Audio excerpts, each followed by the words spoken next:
To begin this class, I would like to introduce our masterclass speaker. Professor Kua Ee Heok is a Geok Yin Professor in Psychiatry and Neuroscience at the NUS Benefactor School of Medicine. He'll be sharing about the discovery and research into dementia. Professor Kua was trained as a doctor in the University of Malaya in 1973. His training in psychiatry was at Oxford University, and he obtained the membership of the Royal College of Psychiatrists UK in 1980 and fellowship of the Royal College of Psychiatrists UK in 1992. He was awarded a scholarship for geriatric psychiatry training at Harvard University in 1984. Professor Kua has special interest in psychological disorders in old age, including dementia and depression, and has wide clinical experiences, including psychotherapy and stress management. He was also a member of the World Health Organization team for the Global Studies of Dementia.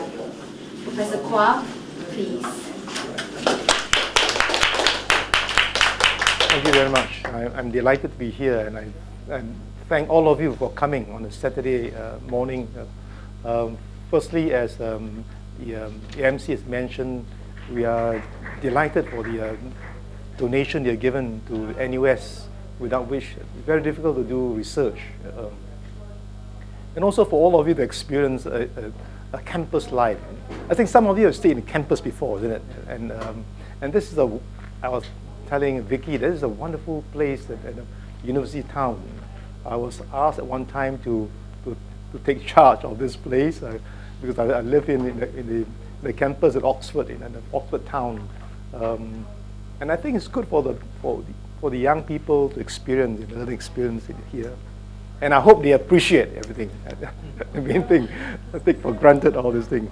All right, so I'm going to discuss, talk to you some of the research we're doing and something that interests all of you on dementia. Firstly, you see in Singapore, the help-seeking behavior for old people, about 3% of old people with mental health problems would seek help from the doctors, the specialists. 3% only. And then about another 10% see their primary care doctor, the GPs. But there's a lot of people, with mental health problems, memory problems, sleep problems, who are not seen by anybody. So if nothing is tackled here, then you might fall over to this. The commonest mental health problem, although we talk about dementia, is in fact depression. And depression has a mortality that is suicide. It's very sad. When I was training in Boston, in Harvard, one of the professors told us at a big conference, it's impossible to prevent suicide. If someone killed himself or herself, there's nothing you can do. And when I was in America later on, someone asked me, shall we do a study on suicide in the elderly?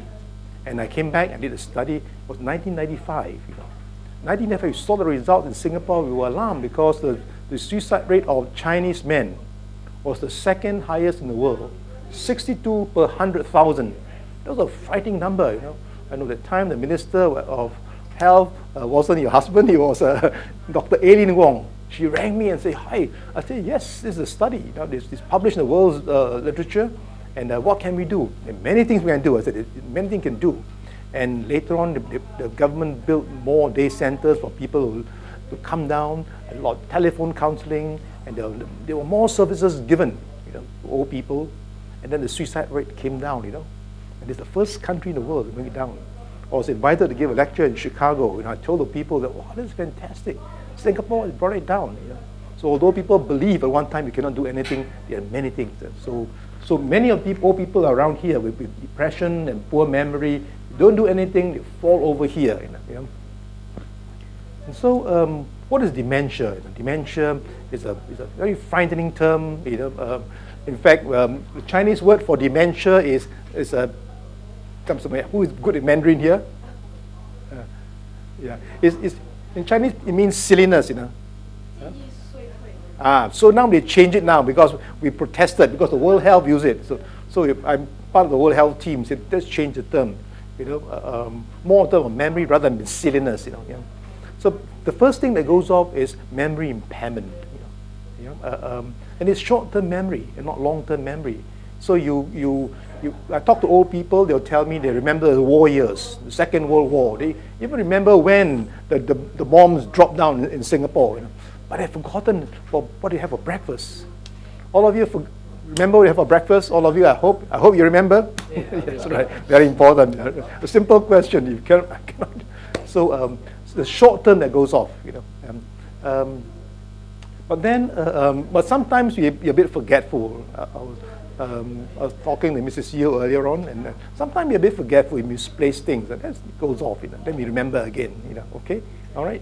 If you say you meet me the first time here, Susan, first time, then you say tomorrow. You say I never met somebody who wore a orange NUS crest T-shirt. You know. Then it's quite sinister now.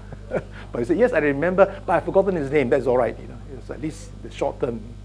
Because as you are seeing me now, whenever you see my image, my image is not in your eye here. You know, the eye is only a glass. You know, it goes back and it goes to the back here. It's the back here. My image is here. You know, and it passes through a part of the brain. You put your finger in here, you hit a part of your brain called the hippocampus. It's about this size. Hippocampus is the Greek word for seahorse. It's a shape like a seahorse. It stores all your memories. It's the thumb drive is down there, you know, right? So if you have someone with memory problems, it doesn't register down there. It hits over here and then it disappears.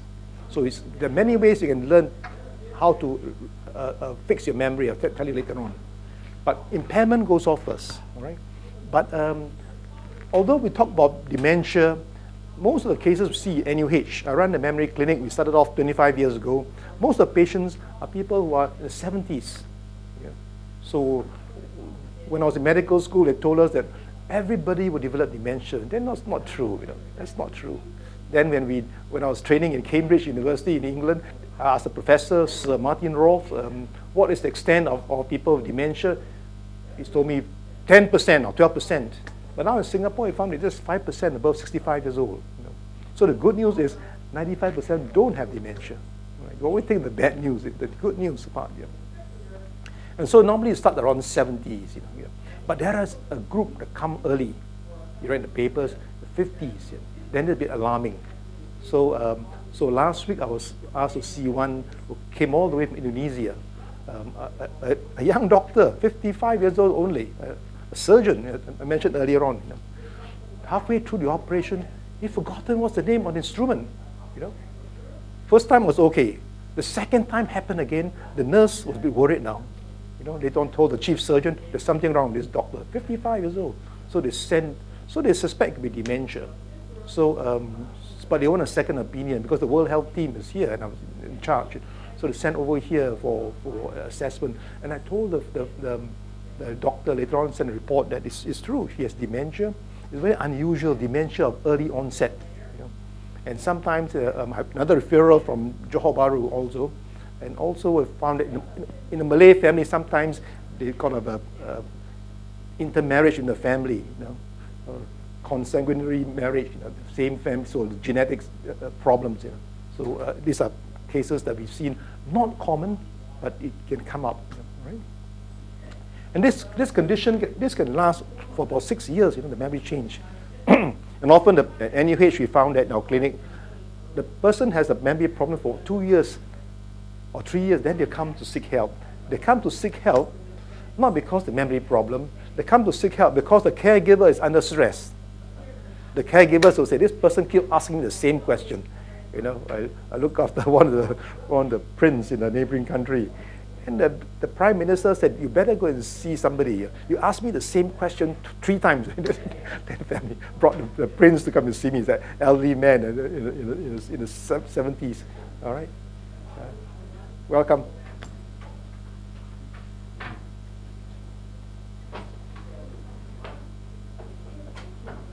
Okay. We've just started on the memory part, yeah. So, the impairment could be on for about 2 or 3 years before the family could detect the problem, and then they come to seek help. You know. Yeah. So the first part of it could last as long. The early phase, the mild phase, could last at least for 6 years. For 6 years. So a lot of things can be done. within the 6 years, and therefore so the good news is from our research at NUH, we know that you can do something else. Firstly, we realize that dementia is associated with two diseases, hypertension and diabetes. Because every time hypertension, the blood vessels erupt because the blood pressure is too high, it bursts. You sometimes get a major stroke, or you get a small stroke. Small stroke in the brain, you're still okay. You forget for a while, then you're okay. But then something has gone wrong, a minor stroke. And so we think that if we're able to stabilize hypertension, diabetes, almost half the battle is won now. And even if you have diabetes, hypertension, if you stabilize it with medication, exercise, the proper diet, things are. So this part of the program we have of prevention, make you stabilize it. And we also think that a bit of lifestyle change, more sedentary, maybe exercise is important. Anyone knows who is Sir Jackie Stewart? Racing driver, that's right. Last week there was the F1 here, isn't it? So after it's over, he rang me at the airport. So he said, "Do you know who I am?" I said, "No, I know who you are. I'm Sir Jackie Stewart." "Yes, Sir Jackie, what can I help you?" He said, "Wow, one of your patients rang my hotel and told me that she was treated by you and she's very well now. She's one of the doctor's mother with very early dementia, very early. So I told her that, okay, this is the thing you must do. You have hypertension, control it, okay, diabetes, and then exercise and do a lot of activities, and mental activities, exercise the brain." And she became a very good photographer. She travels, she learned new things, and the memory improved, And she was so happy. She rang him, "You must go and have a chat with Professor Kua." Because Jackie Stewart's wife has dementia, isn't it? That's right. And he's trying to get a group of people together called the Race for Dementia, to get a new drug out, But I told him that I'm not into drug discovery, I'm more in prevention. Right? So also this part, I always tell the family, try and apply for a lasting power of attorney, LPA. How many people have applied already in this room? LPA? Nobody. It is. It started off because Mr. Lee Kuan Yew was worried about the late Rajaratnam. What happened? So I was then the CEO of IMH, and we were asked to think of something to care for old people. So I told them I was going to England, and England have a new law called for mental capacity called a lasting power attorney, LPA, to help to plan. So when you're well, they can plan, say who could look after you, various things. This is very, very important. And beginning the Ministry of MCD, they call it time, they must charge $50, So I paid because I'm teaching them how to assess, doctors how to assess $50. Then not many people take it up. So I told the people, make it free, for goodness sake. All the time thinking and making money, So they agreed, now it's all free. So quickly you can apply. I think they announced recently there was a free for a certain period. Oh, better apply. Everybody can apply, MSF now, we call it MSF. You go and look at the Office of Public Guardian. Yeah. Office of Public Guardian, OPG, and then download the paper, and then ask one of the doctors to sign, and then you're okay. But if you don't sign, later on something happens to you, then it's more difficult now. More difficult. Right? So trend through. Even for young people, we also ask them, sometimes people have accidents, or even for kids with autism, all this, you must make sure that it was taken care of. I know of a parent, a neighbor of mine whose son has autism. I told him, what happened if you pass on? Who's look after your son? Tell me somebody to look after him. So these are things must provide for, and it's free. So do something about it. So very important. Also, besides that, making a will. I tell them now although you have poor memory, you still have mental capacity. You can decide, what to do. Yeah? All right. And then the second one is intellectual decline. Things that you know about, things you know about suddenly become more forgetful, and you can't understand. I look after a school teacher, and I asked her, "Can you read this sentence for me?" She read, "Ministry of Education." So I asked her, "What is education?" She forgot the meaning of the word education. A school teacher, all the intellectual decline can come out. This often come out after about 6 years, and this stays on for a while. And then executive function, Executive function is planning. For example, coming here. It's quite difficult to find this place. It's the first time you've been here? Speak louder, I'm told. Okay.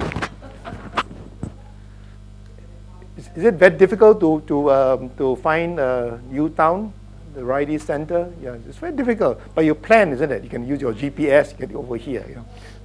But if dementia is very difficult, you can't. If you want to go overseas for your training, you also, overseas for holiday, you also plan the tours and all that, isn't it? Hotels. But if you have dementia, you can't plan anymore. This plan is called the executive function. It's part of the brain, the frontal part of the brain that plans for you. And then in the final phase, often after about 8 or 9 years, you have personality change. Someone who is neat and tidy, you are not bothered anymore about your appearance. So you see in the newspaper, elderly person found drifting in the marketplace at Jurong, that kind of thing, barefooted. Now we are properly attired, but later on someone with dementia, probably not bothered about how they dress themselves. So the different types of dementia, you heard of Alzheimer's disease, which is the commonest, sometimes can run in a family. And the second one is vascular dementia, is often linked to people with high blood pressure, people with heart diseases, all right? Also linked with high cholesterol. And these are the less common ones you might see now and then. But we see that surgeon that comes from Indonesia have this rather unusual frontotemporal dementia. But you remember these two. These are the two common ones.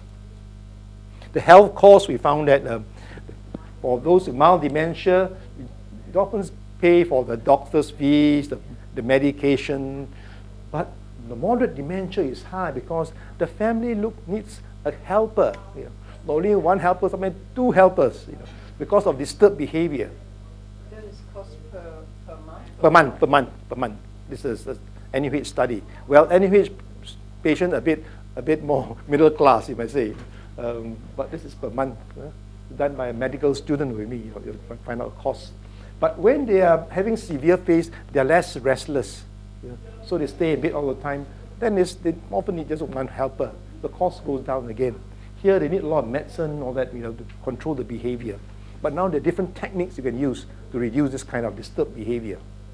And the common disturbed behavior is that they'll complain because they misplace things, then they say, someone has stolen my money. Very typical, I had one patient, the mother of one of our high court judges, and the mother went to complain to the church pastor one Sunday, my son is stealing my money. So the pastor told the son about it, that they could see somebody, but the mother is complaining to the whole church that you're stealing his money. Actually has dementia, and misplaced things around. Okay, so for caregivers, I think some of you may be caregivers.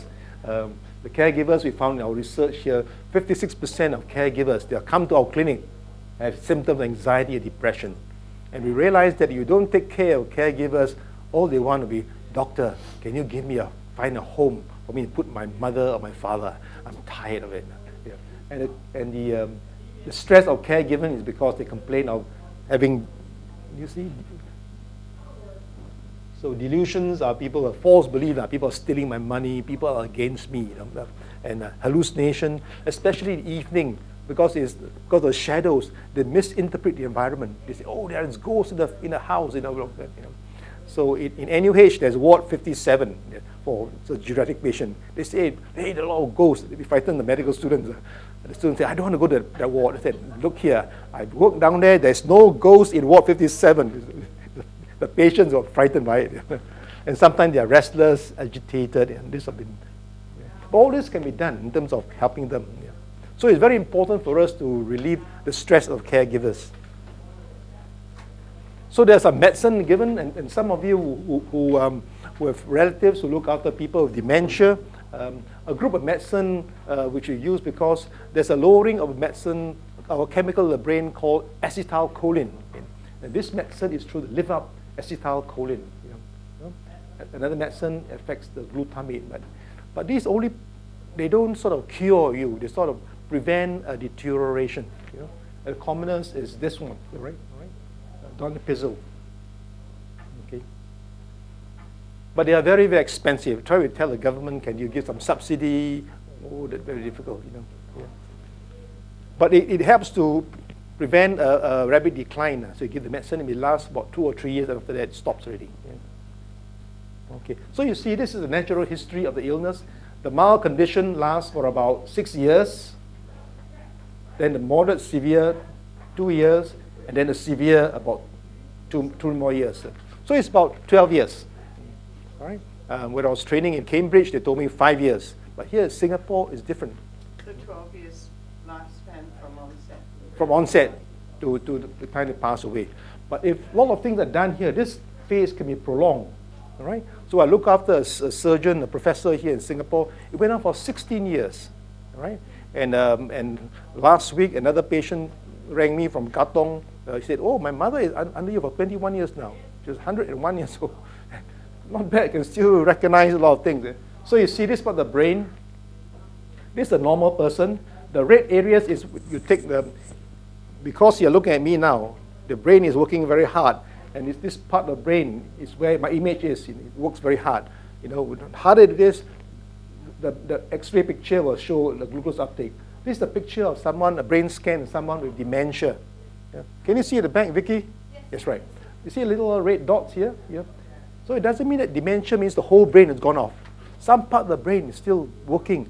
So in our management, we try and capitalize on all this part of the brain that's working very well. And so that a very well-known professor of surgery in Singapore who taught so many generations of doctors with dementia. And he went on for 16 years, and the last month he was admitted to NUH. You know. When I went to the room to see him, I see my patient was so many years, he couldn't recognize me. You know. He couldn't recognize other senior professors. But when the wife walked in, you know, he called her name. You know. I said, hey, that's marvelous, man. How did you do? Is it a footstep? You know? Anyone guess what is it? Anyone guess? Interaction with the can you all guess what? Why is it that she could recognize the wife, you know? Huh? What is that? Fear. Fear. No, she's lying in bed, almost blind. It's almost blind already. You couldn't see. You know, The sound of her footsteps? something. It's the perfume. That's right. Perfume. So you see, so although he was quite old now, the olfactory or the smell part of the brain is still okay. It's the perfume. All right. My favorite perfume is Chanel No. 5. Use it. She told me she used it last 30 years, so she recognized it from there. You know, you walk in. You know, so good. All right. So mental activity, playing mahjong, all they did is study. Good. Playing chess. The brain must tick. Like even today, you're listening to me. This part of the brain is moving very fast. There should be more brain cells before this and after this session. You take your brain again, scan the brain again. There should be more brain cells. You know. Also, we did a study in Singapore. We found that those people in Singapore who do curry have less decline, and this study becomes very well known because it was published in the New York Times also, New York Times of London, and also the Australian. The headline was, "Curry is good for the brain." You know? So because curry has got turmeric and curcumin, they are strong antioxidant, all right, to prevent this kind of decay. You know? So now we can go to the supermarket. They sell you turmeric tubes, tablets to eat. Right? All right, this is a quote from one of my professors at Oxford. Every human being has some creative capacity. The creative potential serves to protect him against mental impairment. I mean, think of new things. Do things, art, music, all this. Something creative helps mentally. Right? Okay, now I'll talk to you very quickly about this very well-known study called the Jurong Aging Study. How many have heard about this? Like newspapers or television? Oh, this is bad. I asked my son, have you heard about it? He said, Dad, no one watch television now. No one read newspapers now. Our handphone is... Well, this is supposed to be a 10-year follow-up study. After the first year, the second year, the editor of this very well-known research called The Lancet in England heard about it. He said, you better get it published. Do it for 10 years, you know because, and what we did was, firstly, the first part of it, this study was done at Jurong Point Mall, shopping mall. We couldn't find a place here. The planning was 10 years. Nobody wants to fund us, you know. Nobody. You know, we went to the Ministry of Health. They said, well, it's not disease. These are elderly people before they have dementia, pre-dementia prevention, right? So, so we thought to get case, no one in the family as well go to private practice and earn money. So I was supposed to go to private practice, and go to Mount Elizabeth. But the Jurong Point Mall boss, the Lee Kim Ta family, a friend of mine, they heard about it. They said, why not you come to Jurong Point Mall? I'll give you a space. It's about 4 times the size of this room. The rental is about 20K a month. He said, I'll pay for you after we own the mall. And it goes on for 10 years. And so what we did was about 30 blocks of flat around Jurong Point Mall. Our nurses would knock on every door, every door, because of research. Whatever we do here must be replicable in other parts of the world. So we tell them into every door, and anyone above 60, bring them down, invite them to come down to Jurong shopping mall, for a thorough assessment, 2 days. First day with physical assessment, second day neuropsychological assessment. And those who have early dementias, suspects high risk, we do a brain scan. So the cost is high. So the people at Jurong Point Mall give us the donation, and later on, the Kuan Yin Temple gave us almost $2 million. Kuan Yin Temple people. So from there we can do the study.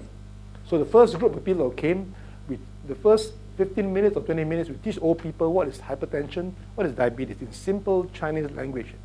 A number of people in Jurong didn't realize Cantonese, I thought it's Teochew, and talk to them in Teochew. They all Cantonese, so there's somebody speak Cantonese to them.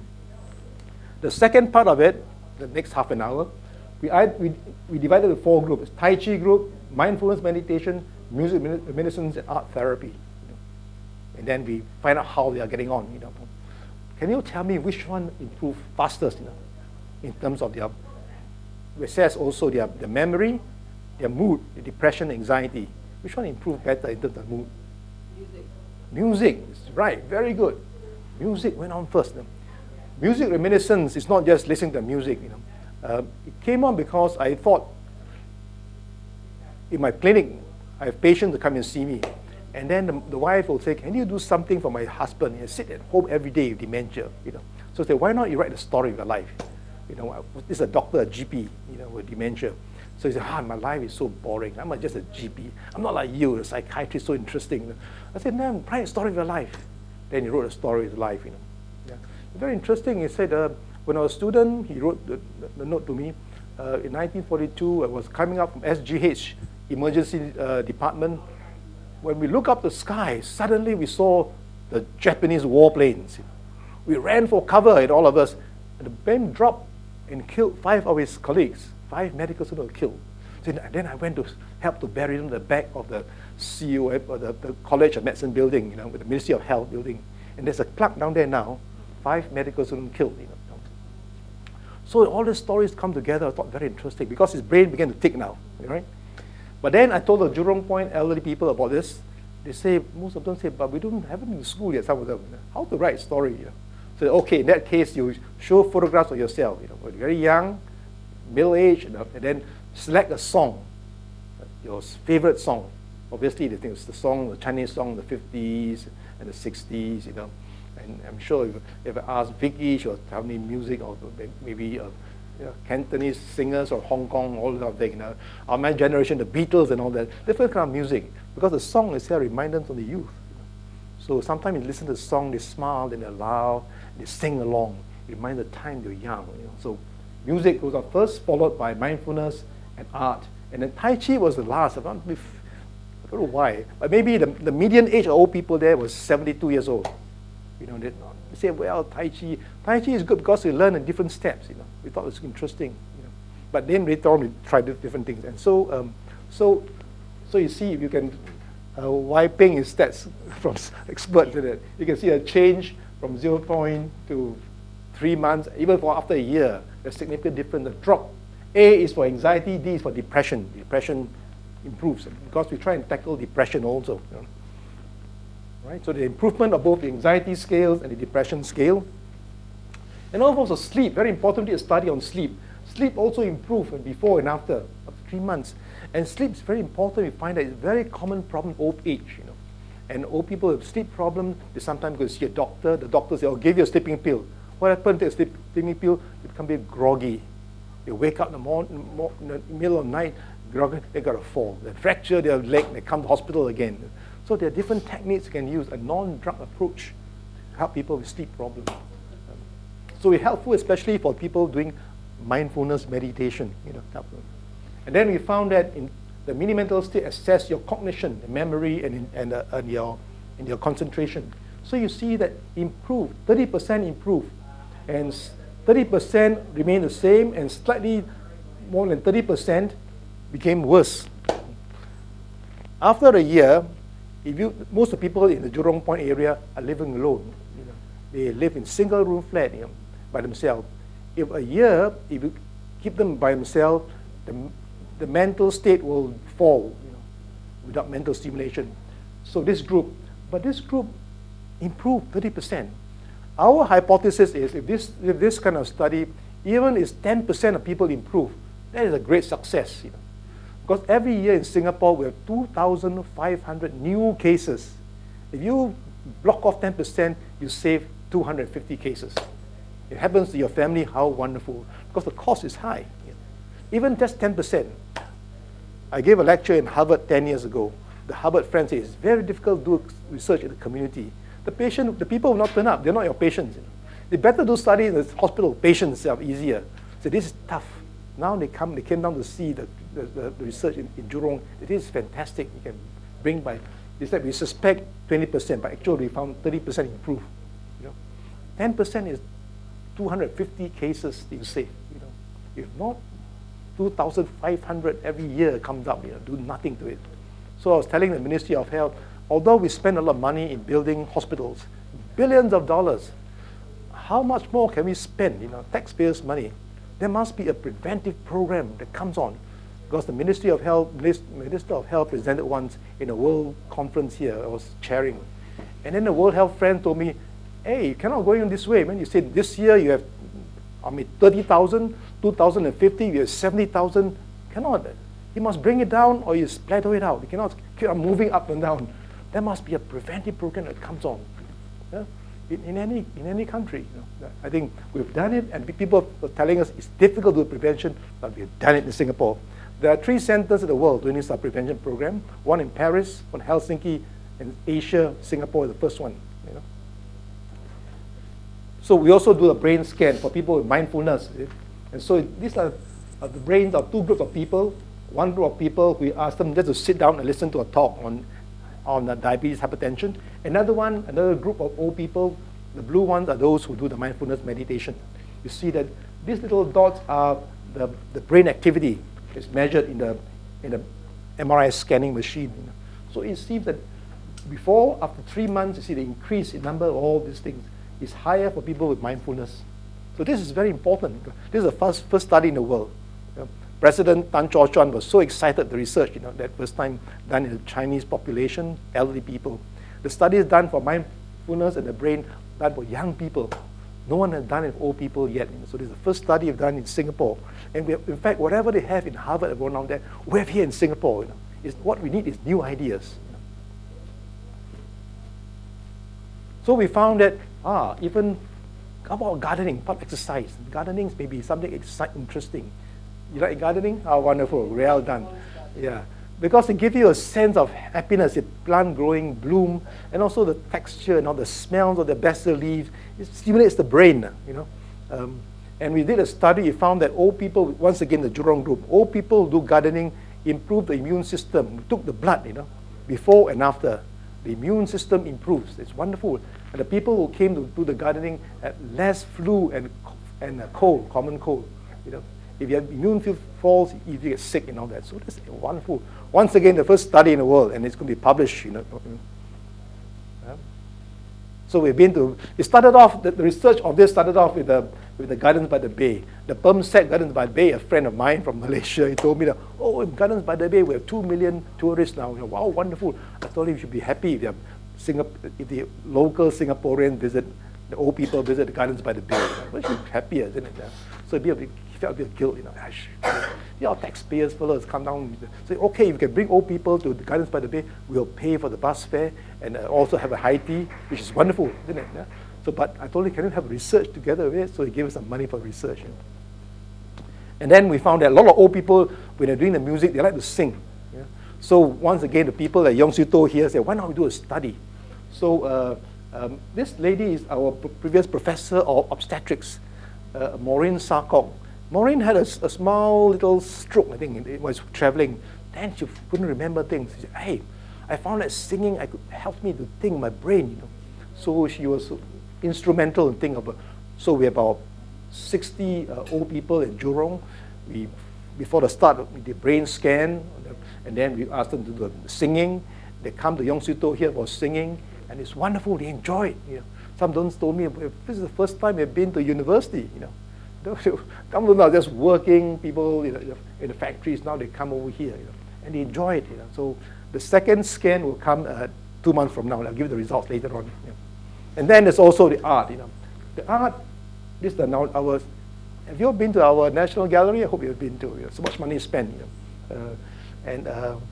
A friend of mine, Professor Tommy Cole, rang me and said, do you all have any patients, elderly patient dementia, that we can bring them to art gallery? I said, why? Said, because the Prime Minister's wife went to New York, and he found that in New York, the Museum of Modern Art has a project for dementia. You know. I told Tommy that I think we should do something before the dementia, prevention. Let's start something new. We don't want to follow what other Americans do. You know.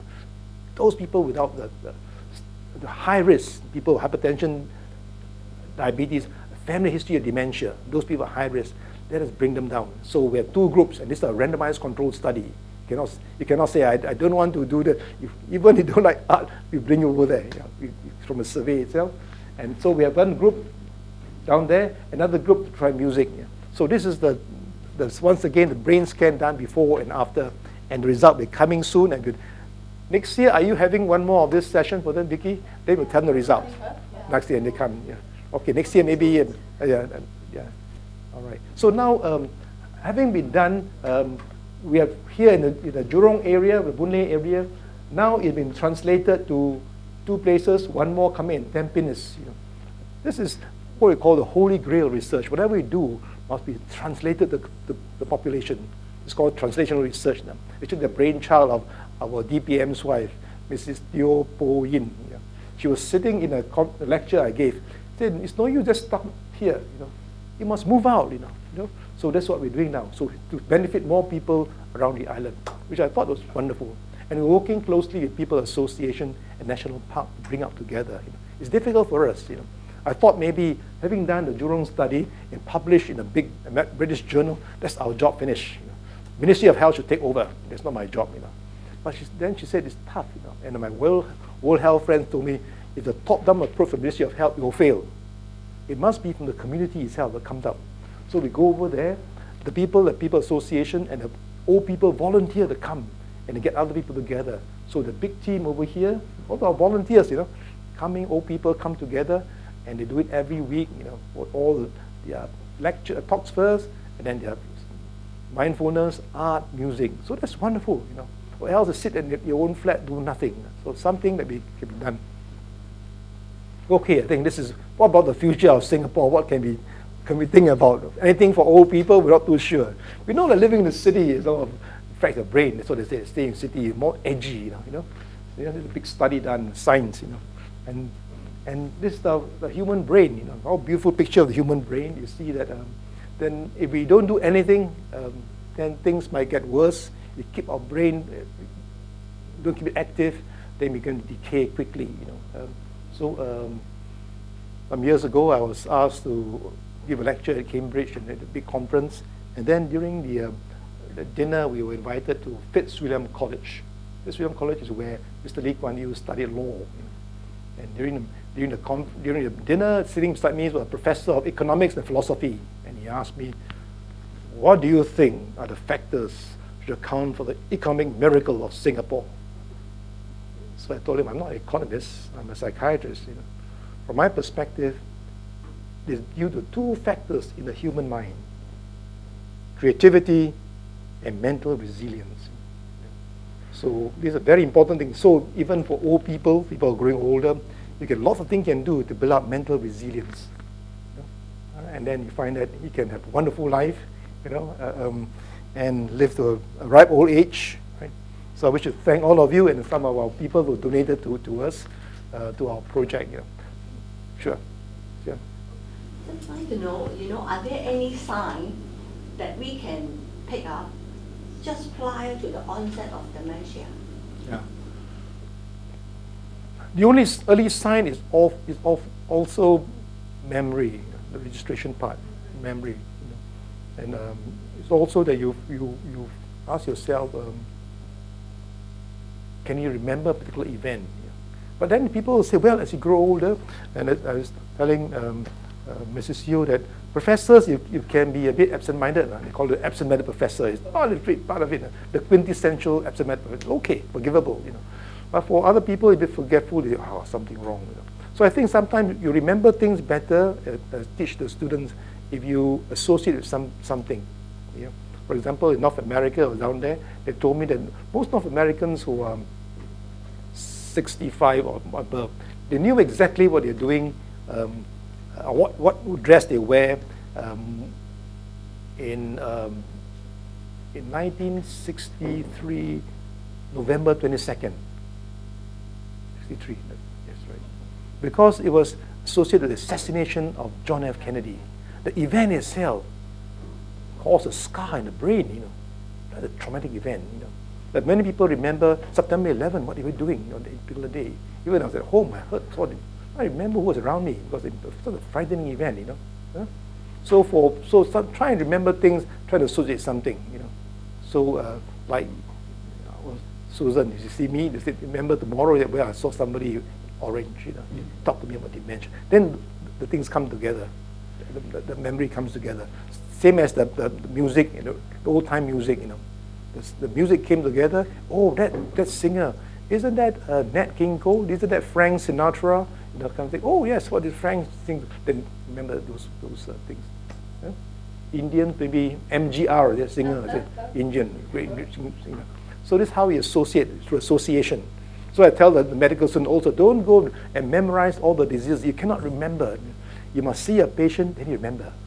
The exam comes up, oh, I remember that thing, so and so. Yeah, alcoholic dementia, I remember it away. Because associate this way. All right? Yes.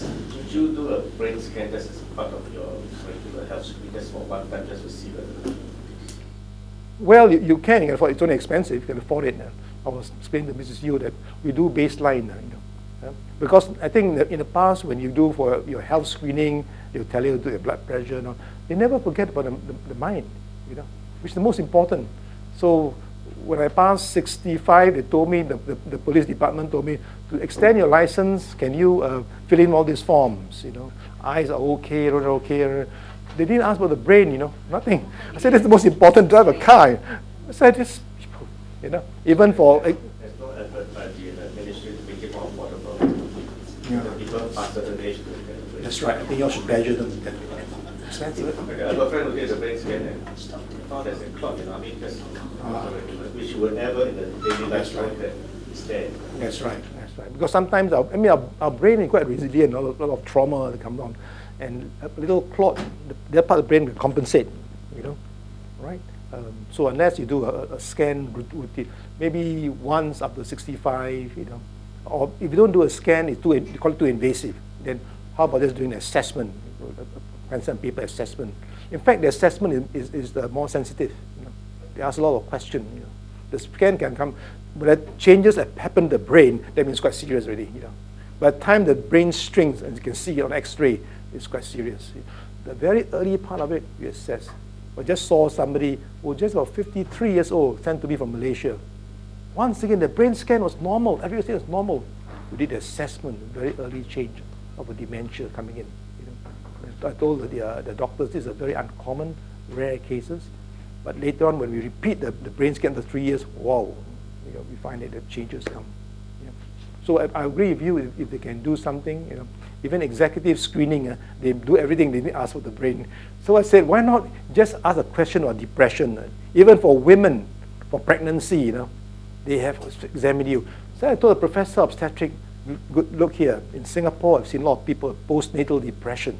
Can we do a screening, a simple pencil paper? A nurse can do it. Just a 10-minute question, check it up. or else the lady after delivery can have depression, can become suicidal, can also become homicidal, might kill the baby. I've seen one case of infanticide. They said the baby is the cause of my depression, I cannot, and kill off the baby. That is very sad. So these are all preventable things we can do. Sorry, but you're asking a question, right? Okay. Professor, how do you differentiate between the early onset of dementia and forgetfulness? Okay, all right. So one question. Okay. Second question is, how does mindfulness help? Okay, all right. So I think how the normal and abnormal, normal aging and early dementia. In the early phase, it can be very difficult. Like for example, if tomorrow you wake up and then your wife asks you, do you remember where you go to? You say, I cannot remember where I go to. So, I don't know, where did we go yesterday? Where did we go on Saturday morning? I cannot remember. There's something sinister. But they say, actually, I went to a place they call themselves U-Town. There's somebody in orange talking to us, but I cannot remember his name. I may not remember the details, all the things he told me. That's normal aging. But you say, I've forgotten altogether. I've never been here. I tell you that. Then there's something sinister. That's the early phase of it. The second question is on mindfulness. Okay, mindfulness. Right, mindfulness is not a big thing now. It's only in Singapore and the world. In fact, it comes from India, And when I look at literature, it also comes from China. But why is it so important now? Because the Americans went to India to learn. Americans are very clever fellows. They learned it. Then we went to New York, a chap called John Kabat-Zinn. Then he did a study for young people, and then he did a brain scan, before and after. These are young people, and told the world, look here, with this kind of mindfulness meditation, these people's heart rate improved, the stress level improved. It must be good. And it was published, make him famous now. Then I tell you, these are all Asian things. The American package it and sell it. They call it the pizza effect. Pizza, same thing. The Italian friends told us in Italy, pizza means the leftover food you have last night. They put together and then put a pizza. That once the Italian went to America to live, they also tried pizza. Then they say, hey, how about trying a bit of nice tomatoes down there? But the American package it out, wow, nicely, and sell it back to the Italian. This is pizza around the world. So the same thing now for the Americans for mindfulness. So how does it? I think once it helps old people because you mentioned it's seen in the X-ray, the increase in brain activity, but also improves your concentration, your attention.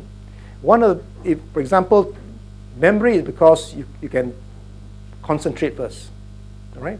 Then you store it in your brain. Then you take it out, this retrieval. This circuitry is called memory. You cannot concentrate here, you cannot store here, you cannot take it out altogether. Often it's the attention that's gone wrong. Attention has gone wrong.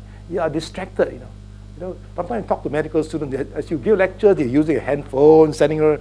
Then after, hey, Prof, what is this? I said, I just told you. Their mind's stuck somewhere. They cannot concentrate. The memory clinic anyway is meant for people 65 and above. I have a medical student come and see me last year. Prof, can you see my memory? It's getting bad and bad. Just before the exam. Before the exam, they be studying till 3 o'clock in the morning. They get up at 5, they study. They're tired. Once you're tired, the brain cannot store anymore. You just look at a book, you cannot register. Then they complain that, and also say you've gone blank because when you're tired, you're stressed, there's a surge of chemical called cortisol. The cortisol stress hormone block off your memory circuit. Then you cannot retrieve the information. No? Just a follow-up from what you said about, it registers, then you store, then you retrieve data as it goes and So part of the reason why we don't remember is that many things it doesn't register. That's right. It just goes by. That's right. Okay, so how do you, for the early dementia, can you tell a difference when a person cannot register? How I can tell when an old relative is going a bit off, when I'm talking to them, you can see that they can't follow a conversation, they can't register. Yeah. It has nothing to do with old age. That's right. So I think, nowadays there's so many information coming in. There's a lot of things, television, all the digital media are all coming in. And so sometimes you're distracted. So the mindfulness part is important to keep your attention, So it helps you out. So for we can also do it in the assessment. You know that they cannot register well. There's a lot of tests we can do. So for old elderly people, I mean, sometimes there are a lot of things that trouble them. I think maybe if we are focusing on them, try and keep to one particular topic. So I will not talk to the old people in Jurong and give them so much information like I'm giving to you today. Because you're told, give them everything, tell them everything. I cannot give that. There's so much I give you, which I can go on for the next 2-3 hours. But just a small little thing, instruction for them. Like for example, often the misplaced thing. I'll tell them, if you keep a basket in your living room, if you come back from your walk and all that, put the key inside there. Your spectacle inside there. Don't put it everywhere, hide it away. Put it down there. Then maybe your purse somewhere else. That's all. Other things, your pencil, all down there. So focus on so that it's easier for them to remember. Don't tell them keep the purse down there, the money the other side, the spectacle somewhere else. You're confused. Keep it more focused. Your attention. And also sometimes the crowd is so big and all that. The family discussion. Just focus on one person and look at the person and talk to them so they register. And before you go out, we say, Mom, for people with dementia, do you remember we have an appointment tomorrow? No, just remind them. And for all of us, we need a reminder. And I tell old people that in your fridge, people go to the fridge so often, they move in the fridge. Put outside the fridge a magnet down there. Okay, appointment at NUS U Town Saturday, 1st October. So that you remind yourself. How many I forget? I forget. Right? There's so many lectures. Okay. Quick question: is dementia, does it run in the family? Right. So there's a gene called ApoE gene, and it occurs in 3% of population. But it doesn't mean that if you have it, your son or daughters will have it. It's not called a dominant gene. So it's very important. I have a patient that came all the way from KL. Looked after by a professor of neurology. I know. But the family wanted a second opinion. Said, you people, the World Health people, I want a second opinion. She came down to see me. Said, my mother has Alzheimer's. Can you confirm Alzheimer's disease? When the assessment, X-ray, I told the lady, look, I agree with my friend in KL. I know him very well. It's the right diagnosis, Alzheimer's disease. But the good news, I tell her that there are many things you can do. But before that, she started crying. So what's happening? Oh, my mother has Alzheimer's. That means I'm going to have Alzheimer's, Then after she got angry, my family, only myself, my sisters also very angry with my mother, So I said, this is strange. These people get angry with the mother. So I told her, look, you're just a lawyer. So I told her, you're a lawyer. And you're quite a charming person. Your mother also gives all these genes for you for intelligence, and a pretty girl, You forget about all this thing, you forget about dementia. I said, don't care. It doesn't mean that she has it, you will have it, And also, there are many things that can be done, So she's quite happy when she left. I have to flee or else. Really, the last question. Oh, God. Just see your comment. Say, age of us, I think, over 60, right? There are circumstances or there are cases that, for example, we go in the kitchen, try to get something. But once we get in, then not sure. Yes, it happens. Many people. And then I tell myself, never mind. So I get out of it, and once I get out of the kitchen, then I remember. That's right. It's a very common thing. That's right. Right. Is it anything That's right. It's more mom aging because, as the other gentleman mentioned, you're not focused. Maybe you're watching the Taiwanese soap opera, then you wonder what to take. Then they come, hey, what is it? Come back again. It's often like that. Because their mind thinks of something else, then they go and can't collect water, they've forgotten to come back again. So mindfulness is important. Just focus on what you're doing. Go and die. I must really run. Why else? I must get NUH now. There's a seminar going on.